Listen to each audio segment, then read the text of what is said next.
Ó. Perfeito. Aí dá para compartilhar a tela aí também, se vocês quiserem pegar no ato que está acontecendo, né? Às vezes para visualizar é melhor, né? E o que mais? Bom, agora é hora de abrir o IntelliJ aqui. O projeto, então, é a solução da atividade A3, né, proposta pelo Germano. Então, a atividade A3,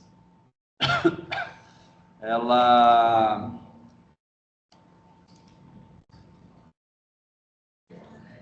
tem esse diagrama, né, como requisito aqui do projeto.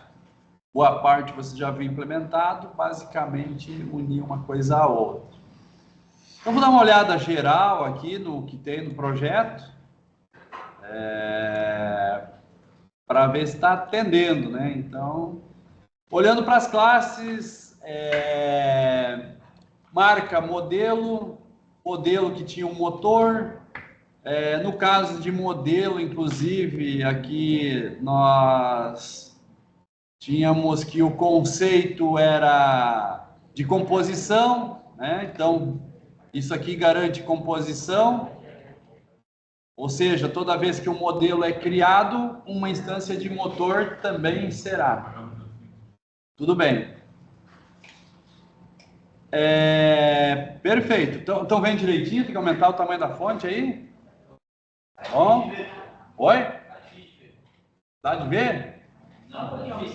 Tá difícil?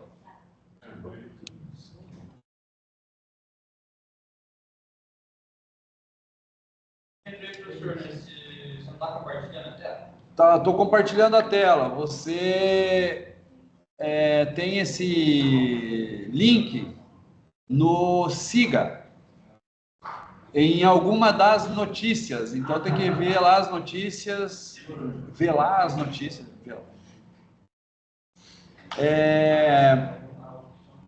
Me afastei um pouquinho. Aqui, ó, já lembrei agora como é que faz para aumentar todo o código fonte, né? Então, Alt, Shift, mais e menos. Sim, tá bom, né? Perfeito. Aí tem uma classe importante aqui que é veículo que tem modelo, tem cor e pronto. Aí eu já estou vendo uma das demandas aqui que nós temos para o projeto, que é essa ligação aqui de veículo com cliente. E aqui muito importante observar que um veículo possui um cliente, tá? Que pode ser pessoa física ou jurídica, mas a declaração da associação é para cliente. Então, na solução aqui do Germano, né, está correto. Então, o veículo possui um cliente, certo? Esse cliente, nós vamos ter aqui métodos set cliente e get cliente. Normal, é um atributo, ele é um atributo privado, inclusive no diagrama de classes, muitas vezes aparece o nome, né, da variável que você pode colocar. Aqui não tem, mas de certa forma, vocês podem ver que veículos está com um menuzinho ali, quer dizer, esse menos é que ele é privado. Tá? Então, quer dizer que você tem que declarar privado lá na classe. As associações, né, qualquer uma delas, normalmente é um atributo. Sendo um atributo, priva ele. Tá? A melhor coisa que tem para se fazer. Perfeito? Então, com o getSet eu consigo saber quem é o cliente, né, de um veículo. Cliente aqui é o proprietário, não exatamente o proprietário, o responsável pelo veículo, né? Está de posse daquele veículo, certo? Bom, olhando agora para o outro lado, eu tenho toda essa estrutura de cliente, interface, a pontuação do cliente, pessoa física, pessoa jurídica, implementando herança. E de cliente para veículo há uma associação também. Então, vamos ver como é que está isso.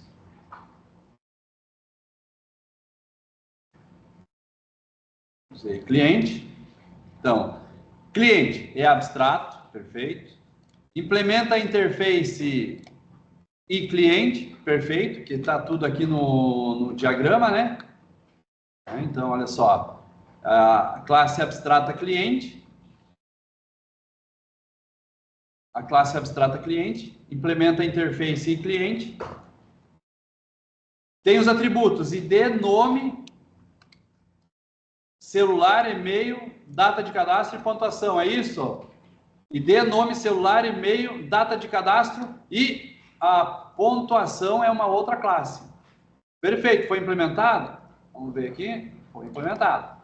É uma classe simples essa aqui, né? Então, de repente, assim, você está implementando uma hierarquia de classes e aparece uma associação de novo, né? Então, só para vocês verem né, que as coisas vão acontecendo desta maneira, né? Daqui a pouco você vai ter que inserir uma nova classe, né? Então, o programa vai ampliando, vai ganhando, né, mais corpo e mais conceitos vão sendo envolvidos. Então, nada impede de você adicionar uma nova classe, certo?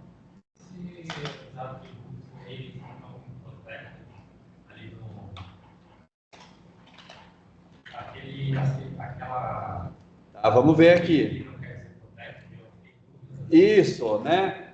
Na classe cliente, esse sinal aqui, que é o jogo da velha, cerquilha, sustenido, grade, qualquer nome que você queira dar para esse negócio aí, hashtag, tá? Isso determina um modo de acesso um pouco diferente, tá? Dentro de uma hierarquia de classes. Ele é protegido, né? Então é declarado como protected.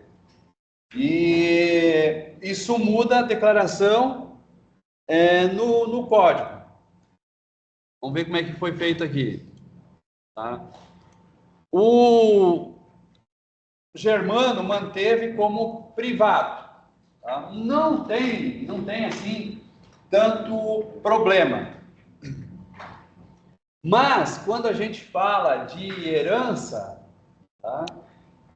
Entendendo que os atributos da superclasse cliente podem ser acessados diretamente pelas subclasses, então, nesse caso, você poderia determinar o atributo como protegido. Que faz o quê? Ele te permite que você acesse os atributos da superclasse em classes que fazem parte dessa hierarquia. Inclusive, se tiver em pacotes diferentes. Tá? Então, você consegue um acesso direto. Não mais usando set e get. Tá? Mas dentro da hierarquia. Saiu da hierarquia, não vale mais o conceito. Tá? Então,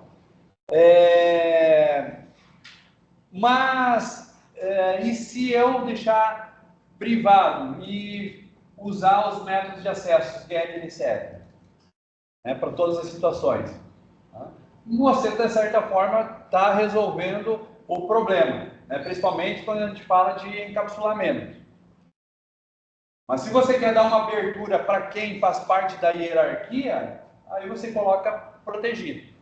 E isso permite um acesso um pouco mais livre. Você daí tem que entender o seguinte: quem está dentro da hierarquia sabe o que está fazendo. Então você dá essa abertura.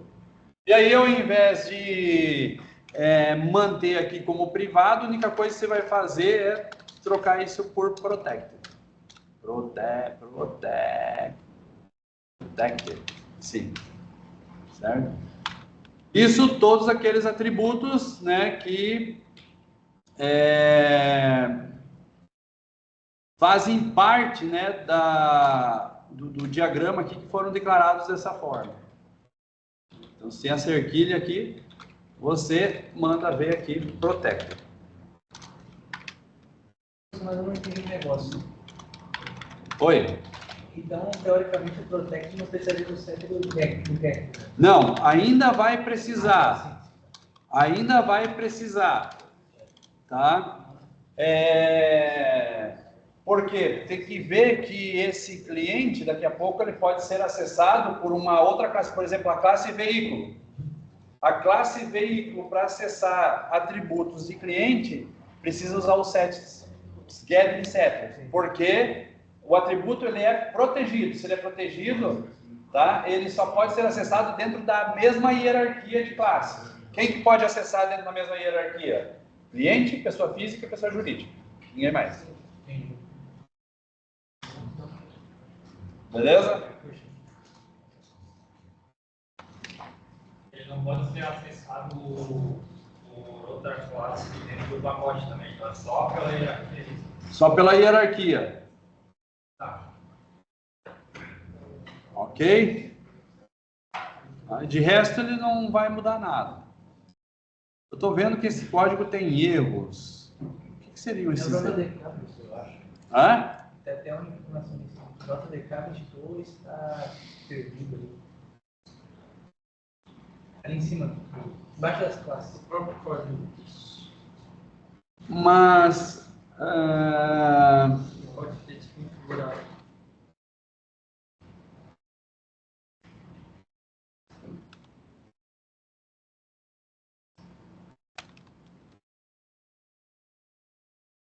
com Java 21. O projeto foi feito com o Java 22.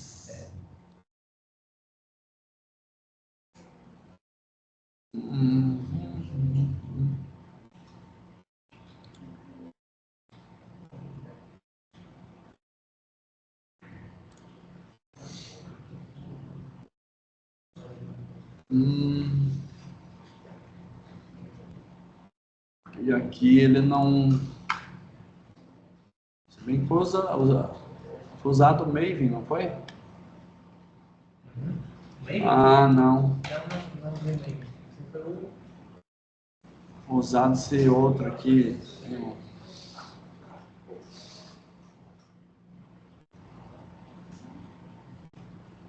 Se fosse com o Maven, daria para indicar aqui qual que é o... A versão, né? No pom.xml do Java. Mas não tem como instalar, viu, professor? Isso. Não sei se ele vai deixar aqui, né? Acho que deixa. Acho que com o XG ele deixa. Perdi o céu. Agora. Está na Amazon completa. Tá, mas tudo bem. Quando tu vai fazendo aqui, tá?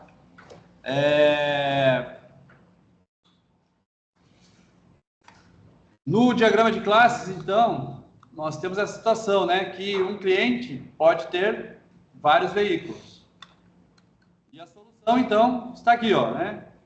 Então, o cliente pode ter veículos.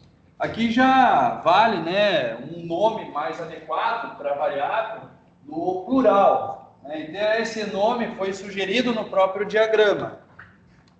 Então, às vezes, quando você tiver essa declaração, como essa daqui, por exemplo, também, é a sugestão de nome para a variável que você vai determinar. Tá? Então, cliente e veículos. Então, ele pode ter vários veículos.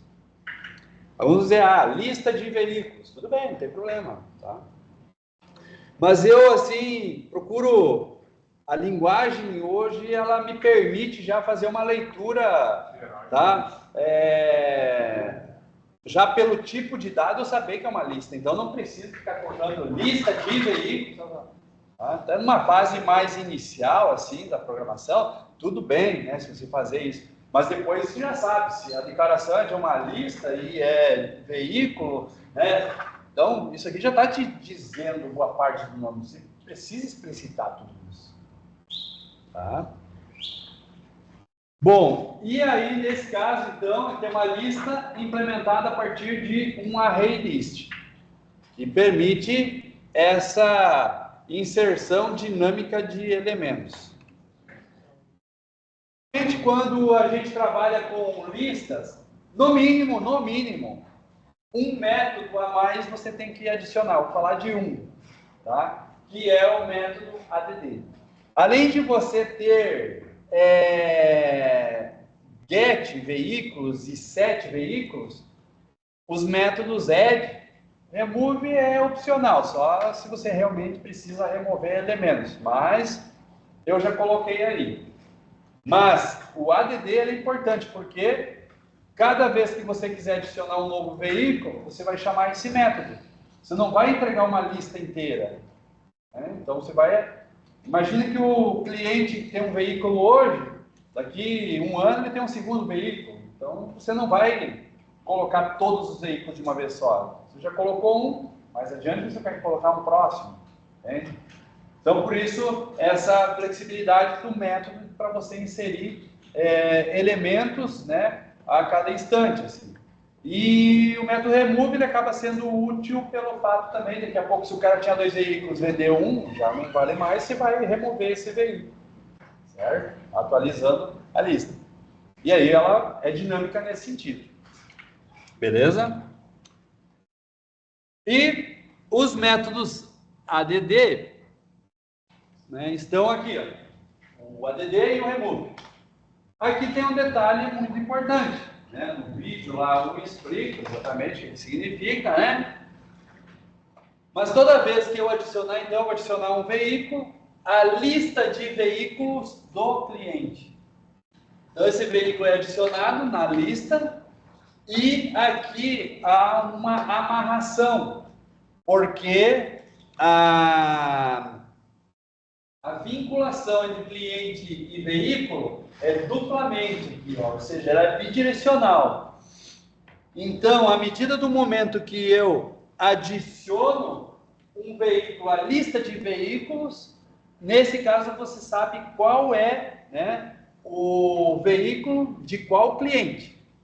Agora você precisa fazer o processo inverso, dizer que o veículo que acabou de ser adicionado à lista de veículos do cliente pertence a este cliente. Por isso esse this isolado aqui, ó. Esse this é a referência do cliente atual que você está operando. Então, em algum momento no programa lá, você vai instanciar um cliente, em algum momento você vai adicionar um veículo na lista de veículos do cliente. Quando você faz isso, você imediatamente diz que aquele veículo que foi adicionado na lista de clientes daquele cliente passa a ser também, né, essa referência nos dois sentidos, ou seja, o veículo passa a conhecer quem é o cliente responsável por ele também. Tá? Na remoção, o processo é similar. Se você remove o veículo da lista de veículos, logo você precisa dizer que aquele veículo ele foi removido, ele pode permanecer na memória ainda, tá? Ele não tem mais um cliente responsável por ele. Então você coloca null. Tá? Poderíamos também criar um método, né, para fazer uma transferência de veículo. O veículo era de um cliente e passou para outro. Então, eu teria que criar um método para isso. Certo? Então, seria similar, você remove de uma lista, adiciona em outra, e aqui, no caso da referência para dizer quem é o cliente responsável, você vai ter que passar esse cliente como parâmetro para dizer que ele é de um novo cliente. Então, seria um método para fazer transferência. Até mesmo poderia fazer uma classe só para cuidar de transferência de veículo. Beleza? Gente, assim, ó, o que vocês precisam mesmo, sabe, é sempre procurar se aprofundar na ideia de como os dados são mantidos na memória, porque isso aqui tudo é jogada de endereço de memória. Certo? Muitas vezes vocês ficam vendo os dados, o cliente é o fulano de tal, né, que foi cadastrado em data tal, não sei mais o que, tal, né? O veículo que é de placa tal, que do modelo tal. Mas vocês têm que ver, quando vocês estão ligando um objeto a outro, não é o nome do cliente, não é a placa do veículo que está ligando, você está ligando objetos que estão na memória, ou seja, você está trabalhando com endereços de memória. E essa é uma dificuldade, né, que às vezes vocês acabam tendo, né? E aí você vê se serve para vocês, como eu tive a oportunidade de estudar estrutura e organização de dados, e a gente fazia tudo isso usando endereços de memória, né? Isso facilitou bastante a compreensão da orientação a objetos. Entender como os objetos estão relacionados é entender puramente endereços de memória. Isso é real. Muito bem. Vamos ver como é que está o get dados de cliente. Get dados de cliente, ele retorna ali o nome, celular, e-mail, data de cadastro, pontuação. Get dados, fez um método, né, para retornar os veículos do cliente. Muito bem. Então tem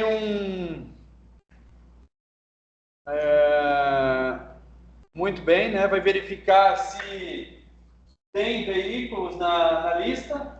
Se tiver, então vai ter um for para adicionar todos os dados do veículo no string builder aí, né? Ou não? Isso? Não usou string builder, usou string pura? Ah, não, tá lá. É que tava visível. String builder. Deixa eu ver aqui, ó. String builder dados. Tem um append ali, né? Talvez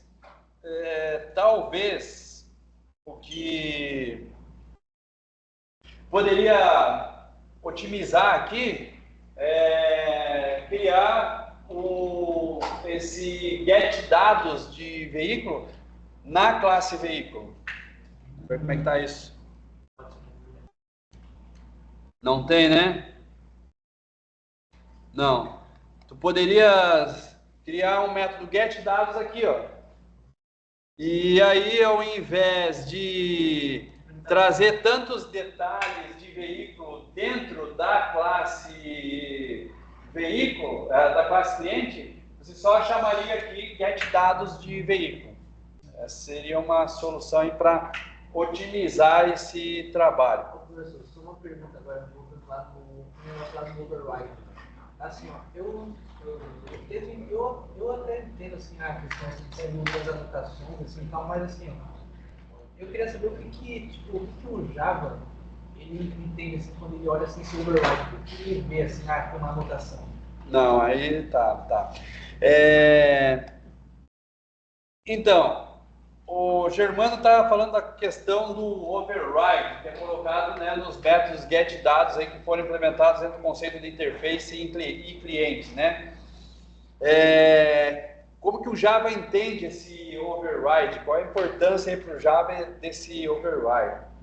Na verdade, assim, essa anotação ela é mais esclarecedora para quem está usando, está implementando os códigos aqui. Tá? Até esse ponto, se você não colocar, tá? Se você chegar aqui, ó, não vou colocar essa anotação, o Java não vai dar bola para isso.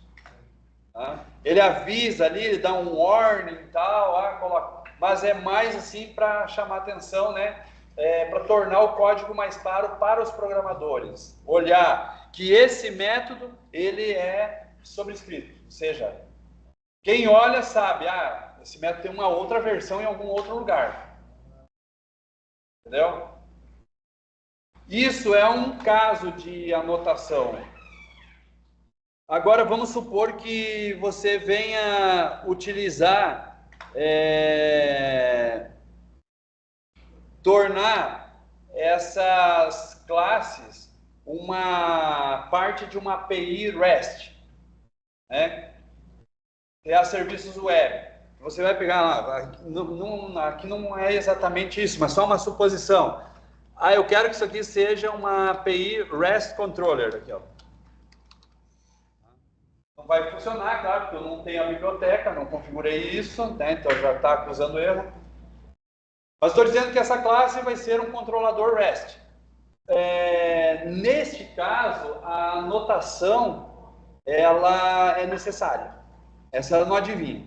Se você não colocar, não vai ser interpretado como tal. Por quê? Esse tipo de anotação ele serve como apoio para frameworks que você utiliza em complemento, né, à plataforma Java. Então você está dizendo assim, ó, o framework, né, Spring REST. Eu estou querendo transformar essa classe aqui num controller, né, de uma API REST. Aí sim, aí agora você está incorporando. Aí você está avisando o framework para ele considerar implementações que tem nessa classe. E então as anotações que são nativas do Java, eles não são tão, digamos, relevantes.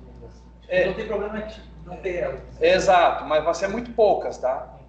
As anotações elas vão começar a fazer mais sentido mesmo para quando você incorpora bibliotecas e frameworks de Java.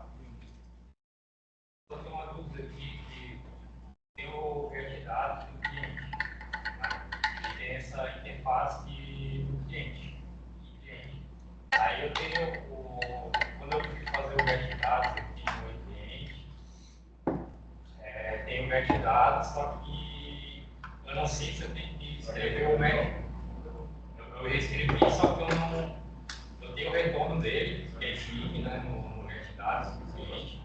Aí tem o diz, o IP, o nome e tal. Só que na interface do cliente tem também o método get dados, só que eu não reescrevi, eu reescrevi ele, mas eu não escrevi, eu estou com essa dúvida, você tem que escrever ele todo inteiro, o retorno todo ou não? Na verdade assim, vamos olhar aqui, ó. Vou abrir a interface cliente, certo? Então aqui, ó, você tem os métodos get dados. Tem duas versões aqui. Primeiro foi implementado o overloading, né? Nesse caso, a gente vai ter só a declaração do método, que a gente chama de cabeçalho, tá? Ou protótipo. Aqui a gente simplesmente declara como é o nome do método, quais são os argumentos de entrada e qual é a saída. Então, o primeiro getDados não tem argumento de entrada e tem uma saída que é uma string. Mas ele vai usar ele vai ser igual ao método do cliente. Então, agora, quando eu levar isso aqui para o cliente é abstrato. Eu não sou obrigado ainda a implementar esse método. Tá? Mas aqui foi feito dessa maneira porque eu já quero tratar os dados básicos da superclasse, que é ID, nome, celular, e-mail, dados de cadastro, os dados comuns, né? Então, por isso foi feito a reescrita do método. Aqui eu começo dizendo o seguinte, com o override ali, tá? Foi a dúvida levantada ali anteriormente, não é necessário, Java entende isso, tá? Eu estou dizendo, olha, o get dados que tem na interface ainda não tem nada, eu quero começar a implementar, eu quero fazer dar sentido a isso. Aí eu vou manter a mesma declaração, a mesma, certo? E aí eu vou fazer a implementação disso. Tá? Aqui é uma complementação de get dados que usa esse cara aqui, tá? E coloca mais a observação. Tá? Mas eu mantenho a mesma forma que foi declarada lá. Tanto é que se eu não declarar da mesma forma, ele não permite fazer override. E isso vai para os níveis mais baixos também, como, por exemplo, pessoa jurídica. Olha só, aqui eu estou dizendo o seguinte, eu não quero usar o get dados da superclasse, eu quero a minha própria implementação nessa hierarquia. Só que aqui na hierarquia eu estou dizendo assim, não, mas considera o get dados que está na superclasse. Eu faço isso aqui, ó, super get dados. Mas pelo polimorfismo, se eu tiver uma instância de pessoa jurídica e executar um getDados, ele sabe que é esse método que ele vai executar, não é o da superclasse. O da superclasse ele só vai executar porque tem assim chamada aqui, ó. Lembra que eu fiz com vocês esse passo a passo? Eu fui construindo com vocês e tal, e vocês iam, opa, mas agora não tem os dados do... Quando eu falava lá em fornecedor, né, internacional e nacional, vocês diziam assim, olha, agora só tem o CPF, só tem o... Não, só tem o que era? O NIF país, para internacional, né? Aí vocês diziam assim, ó, e cadê os outros dados? Aí foi a gente disse assim, coloca um super getDados, para dizer assim, ó, vai lá e execute. Não, mas no caso é assim, ficou meio tudo isso. No caso da interface de cliente, o polimorfismo, ela é um case também. Ela atua como cliente, a interface. A interface ela pode ser usada, né, para definir um método para executar os getDados de forma, né, polimórfica. Daí, mas ela não obrigatoriamente precisa ter o getDados, ela tem que ter o getDados. Na declaração, sim, se você quer. É ali que a gente chama de contrato, na interface. Você diz, ó, o que eu quero que toda classe que implementar aquela interface tenha uma implementação de fato. Mas ela pode ficar vazia. Na interface nem pode, deve. A interface ela não sabe nada ainda. Tá? A interface ela não sabe de nada. A interface você só declara o que você espera ter. Lembra a mesma coisa que eu falei para vocês de list, ó. Um list, se você olhar lá na documentação, ele vai dizer que list tem set, tem get, tem add, tem remove, tem size. Agora, um método get, né, para ArrayList ele funciona de uma maneira, então tem uma implementação, uma lógica diferente de um linked list, por exemplo. Entendeu? É como se ela fosse só um modelo. Quem vai implementar é as classes que vão utilizar esses dados diferentes, né? No caso ali, pessoa física, pessoa jurídica, isso aí. Você dá comportamentos diferentes. Só para saber que existe, né? Mas não é ela que vai implementar. Isso. E pelo polimorfismo, você tem a garantia de que aquele método getDados vai ser executado. Porque, primeiro, uma instância de cliente nunca vai existir, porque ele é abstrato olhando para essa declaração. Não pode instanciar uma interface. Por exemplo, aqui, ó, list, ArrayList, né? New ArrayList. Você não pode fazer list, new list. List você não instancia, porque ele é abstrato também. A interface é abstrato. Beleza? E aí as implementações elas vão de acordo então com o tipo específico. Certo? Professor, antes você falou que dava para fazer também com veículos, né? Aí teria que fazer mais uma interface ou ia usar a mesma? Assim, é que aqui nesse projeto, tá, de certa forma, ele ficou... O cliente ficou meio, digamos assim, direcionado a cliente. Tá? Mas olha só, já que você tocou no assunto, eu melhoro esse diagrama em atividades depois ali.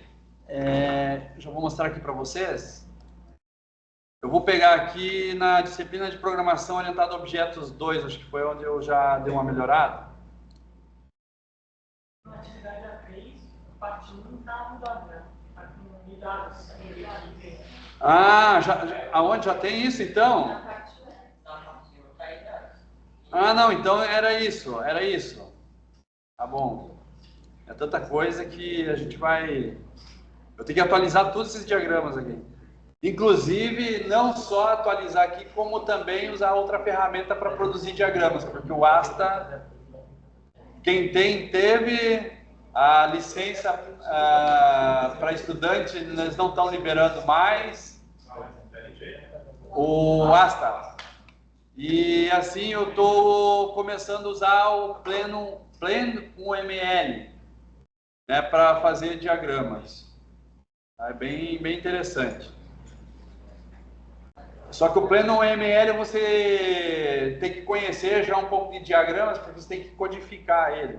Você coloca o código, ele gera o diagrama. Deixa eu ver até aqui assim.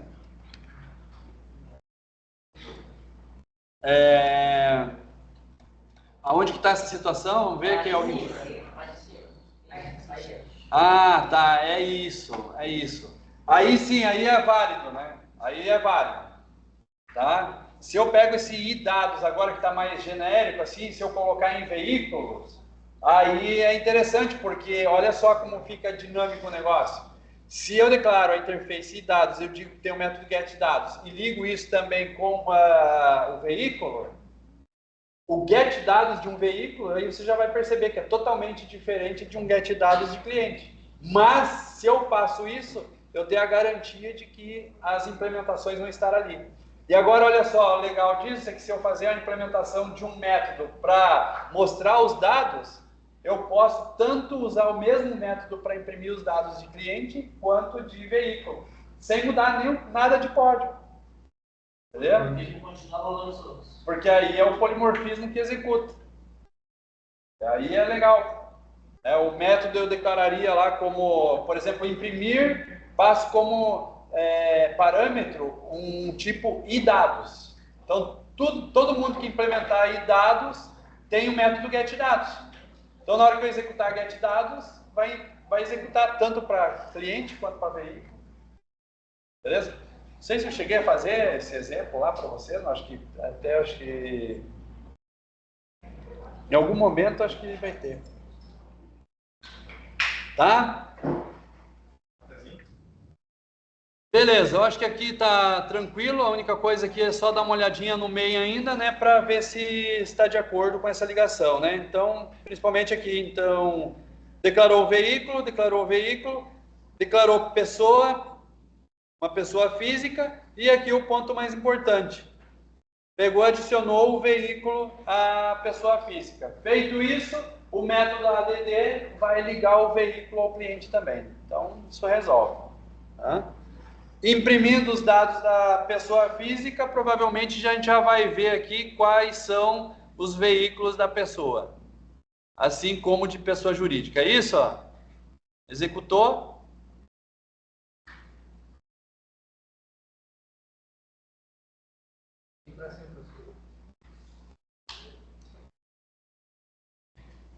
Muito bem, né? Olha aí, ó. Similar ao que eu fiz lá no projeto de vendas, né? No vídeo. Tem a pessoa jurídica e a lista de veículos da pessoa jurídica. São 2 veículos, é isso? Beleza. E da pessoa física, tem algum? Pessoa física e um veículo, que é o que foi adicionado ali. Perfeito. Né? Tá ok. Muito bem. Acho que isso resolve aí o conceito, né? De associação bidirecional. Importante vocês entenderem exatamente esse duplo sentido aqui. Então a gente faz um intervalinho, né, agora.